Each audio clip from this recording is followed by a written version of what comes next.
শারদীয় দুর্গোৎসবের মহা অষ্টমীতে দেবী জ্ঞানে এবার পূজিত হলেন লাবণ্য চ্যাটার্জি। শাস্ত্র মতে তার নাম মালিনী। সাধারণত 1 থেকে 16 বছরের ব্রাহ্মণ বা অন্য গোত্রের অবিবাহিত কুমারীকে দেবী জ্ঞানে পূজা করা হয়। বয়স অনুযায়ী তাদের শাস্ত্রীয় নাম ভিন্ন। এবারের কুমারী দেবীর বয়স 6.5 বছর। দুর্গোৎসবের অন্যতম আকর্ষণ এই কুমারী পূজা। সৃষ্টি, স্থিতি এবং লয়, এই 3টি শক্তি বীজ আকারে কুমারীতে নিহিত আছে। তাই এই কুমারী বা নারীতে দেবী ভাব কল্পনা করে এই পূজা করা হয়।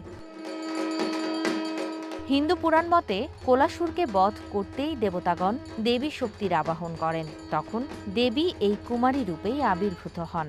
শুদ্ধাত্মা কুমারীর মধ্যে ভগবতীর ঐশ্বর্যের বিশেষ প্রকাশ, এটা শাস্ত্র আমাদেরকে বলে দিয়েছে।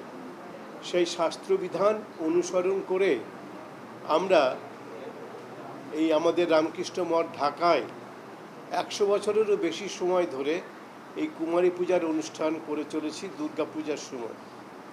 সবাই ভালো থাকো। সবাই ভালো থাকুক।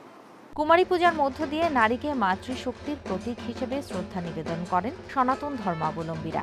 তাদের বিশ্বাস, প্রতিটি নারীর মাঝেই দেবী শক্তি বিদ্যমান। এই পূজার মধ্য দিয়ে সেই শক্তিকে সম্মান জানান তারা। অগ্নি, বায়ু, বস্ত্র, পুষ্প এবং মাল্য, এই 5 নৈবেদ্য দিয়ে দেবী দুর্গার আরাধনা করা হয়। দুর্গার সামনে বসিয়ে পূজা করা হয় কুমারীর। পূজা শেষে ভক্তদের আশীর্বাদ দেন তিনি।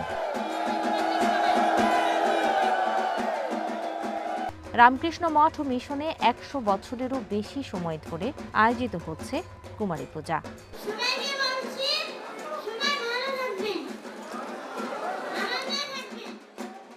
Sumi Rahman, one news, Dhaka.